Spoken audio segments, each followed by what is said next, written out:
ವೀಕ್ಷಕರೆಲ್ಲರಿಗೂ ನಮಸ್ಕಾರ. ಇವತ್ತು ಶಾವಿಗೆ ಬಾತ್ ಮಾಡ್ತಾ ಇದ್ದೇನೆ. ಅದಕ್ಕೆ ಬೇಕು 300 ಗ್ರಾಮ್ ಶಾವಿಗೆ ತಗೊಂಡಿದ್ದೇನೆ. 3 ಲೀಟ್ರ್ ಬಿಸಿನೀರಿಗೆ ಶಾವಿಗೆಯನ್ನು ಹಾಕ್ತಾ ಇದ್ದೀನಿ. ಅಕ್ಕಿ ಶಾವಿಗೆ.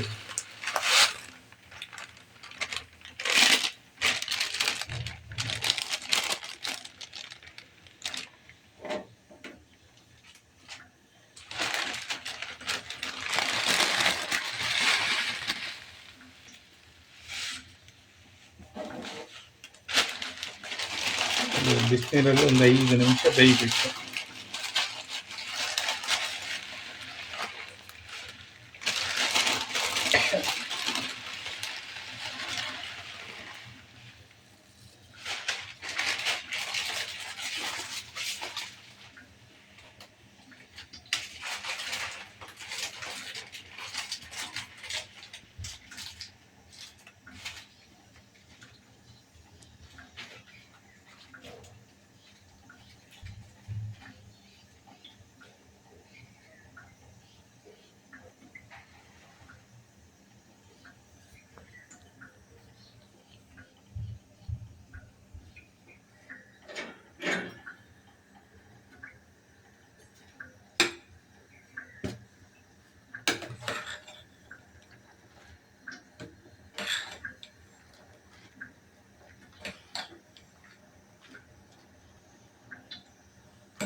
ಶಾವಿಗೆ ಬಾತ್ಗೆ